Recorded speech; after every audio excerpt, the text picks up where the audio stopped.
Hello साथियों, एक बार फिर से आप सभी का स्वागत है हमारे चैनल राज्य हिंदी रिवीजन में। तो आज दोस्तों हम बताएंगे 25 प्रश्न हल करवाएंगे जो कि बहुत ही महत्वपूर्ण प्रश्न है, पेपर में बार बार पूछा जाता है साथियों। तो ये बहुत ही महत्वपूर्ण प्रश्न है। तो आइए बिना देर किए हुए शुरू किया जाए। तो पहला क्वेश्चन क्या पूछा है, सब इंस्पेक्टर के प्रशिक्षण की अवधि होती है। तो सब इंस्पेक्टर के प्रशिक्षण की अवधि कितना होती है? तो हमारा ए 6 माह, बी 2 वर्ष, सी 1 वर्ष, डी 9 माह। तो हमारा कितना होता है? सी ऑप्शन सही है। ये सी ऑप्शन सही है, 1 वर्ष। प्रश्न नंबर दूसरा, सभी अधिकारियों को दंडित करने की शक्ति कौन रखता है? सभी अधिकारियों को दंडित करने की शक्ति कौन रखता है साथियों? तो हमारा ए राज्यपाल, बी मुख्यमंत्री, सी गृह मंत्री, डी ये सभी। तो दूसरे का ऑप्शन हो जाएगा ए राज्यपाल। ए ऑप्शन हमारा सही है। तो तीसरा क्वेश्चन की तरफ चलते हैं। तीसरे में क्या पूछा है, 3 नदियों का समाहार किस शब्द का विग्रह है? 3 नदियों का समाहार किस शब्द का विग्रह है? तो ए त्रिकोण, बी त्रिकाल, सी त्रिलाक, डी त्रिवेणी। तो इसमें कौन सा ऑप्शन सही है? तो तीसरे का डी ऑप्शन हमारा सही है। तीसरे का डी ऑप्शन हमारा सही है। आइए चौथे प्रश्न की तरफ चलते हैं। तरनी तनुजा तटतमाल तरुवर बहुछाय में कौन सा अलंकार होगा? ए यमक, बी उत्प्रेक्षा, सी अनुप्रास, डी उपमा। तो चौथे का कौन सा ऑप्शन सही हो जाएगा? तो चौथे का ऑप्शन सी हमारा सही हो जाएगा, अनुप्रास अलंकार। पांचवा प्रश्न क्या पूछा है? पांचवें प्रश्न में पूछा है कूपमंडूक होना का अर्थ है। कूपमंडूक होना का अर्थ है कुएं में गिरना, बी सीमित ज्ञान या सीमित अनुभव होना, सी मूर्ख होना, डी मात देना। तो इसमें हमारा बी ऑप्शन सही है, सीमित ज्ञान या सीमित अनुभव होना। छठवां क्वेश्चन, वाणी से प्रकट होता है। ए आहार्य, बी आंगिका, सी कायिक, डी वाचिक। तो छठवें का कौन सा आंसर हो जाएगा? छठवें का हमारा हो जाएगा वाचिक। डी ऑप्शन सही है। सातवां क्वेश्चन में क्या पूछा है, किस रस का स्थायी भाव निर्वेद है? ए शांत रस, बी भक्ति रस, सी श्रृंगार रस, डी वात्सल्य रस। तो सातवें का कौन सा ऑप्शन सही होगा? हमारा निर्वेद का शांत हो जाएगा। शांत रस का अस्थायी भाव निर्वेद है। तो आठवें क्वेश्चन की तरफ चलते हैं। आठवां प्रश्न, नायक का सही संधि विच्छेद क्या होगा? ना धन अक, नौ धन अक, सी नय धन अक, डी ने धन अक। तो आठवें का आंसर हो जाएगा आप लोगों का नय धन अक, नायक। नय धन अक, नायक। नायक का संधि विच्छेद नय धन अक। आइए 9वें प्रश्न की तरफ चलते हैं। 9वें प्रश्न में क्या पूछा है? तो 9वें प्रश्न में पूछा है गूलर का फूल होना का अर्थ है। गूलर का फूल होना का अर्थ है ए लाल पीला होना, बी सुंदर होना, सी विवरण होना, डी दुर्लभ होना। तो साथियों हमारा ये ऑप्शन डी ऑप्शन सही है, दुर्लभ होना। गूलर का फूल होने का अर्थ है दुर्लभ होना। 10वां प्रश्न, आँख की किरकिरी होना का अर्थ है ए अप्रिय लगना, बी धोखा देना, सी कष्टदायक होना, डी बहुत प्रिय होना। तो हमारा 10वें का आंसर हो जाएगा ए ऑप्शन सही है, अप्रिय लगना। 11वां क्वेश्चन, श्रृंगार शब्द का तत्सम है। श्रृंगार शब्द का तत्सम क्या होगा?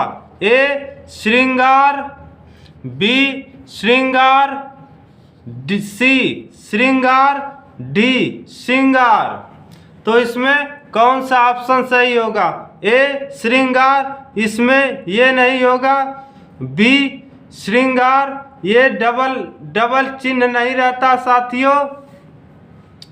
सी श्रृंगार, ये ऑप्शन सी ऑप्शन हमारा सही है, और ये श्रृंगार भी गलत है, ये सी ऑप्शन हमारा सही है। अगला प्रश्न, गोधूम शब्द का तद्भव है। गोधूम शब्द का तद्भव कौन सा होगा? ए गेहूं, बी गाय, सी गोबर, डी गोधन। तो ब्राह्मण का आंसर कौन सा सही होगा साथियों? तो ब्राह्मण का हमारा हो जाएगा गेहूं। गोधूम शब्द का तद्भव होगा गेहूं, ए ऑप्शन सही है। 13वां, यमुना का पर्यायवाची है। ए कालिंदी, बी भागीरथी, सी यामिनी, डी कालिंदी। तो कौन सा सही हो जाएगा? हमारा डी ऑप्शन सही हो जाएगा, कालिंदी। आइए 14वां प्रश्न देखते हैं। हवा का पर्यायवाची नहीं है। हवा का पर्यायवाची नहीं है, तो ए ऑप्शन हमारा गलत है, वायु, बी ध्वज, सी समीर, डी बयार। तो वायु हमारा हवा का पर्यायवाची है, सी समीर भी हमारा हवा का पर्यायवाची है, डी बयार भी हवा का पर्यायवाची है। तो ध्वज हमारा हवा का पर्यायवाची नहीं है, तो डी ऑप्शन हमारा सही है। आइए 15वें क्वेश्चन की तरफ चलते हैं। क्या पूछा है? पाल किस धर्म की भाषा है? पाल किस धर्म की भाषा है? ए बौद्ध धर्म, बी जैन धर्म, सी सिख धर्म, डी मुस्लिम धर्म। तो 15वें का कौन सा ऑप्शन सही होगा? तो ये हो जाएगा बौद्ध धर्म, ए ऑप्शन हमारा सही है। 16वां प्रश्न, तुलसीदास की कौन सी रचना ब्रज भाषा में रचित है? ए कवितावली, बी विनय पत्रिका, सी गीतावली, या डी ये सभी।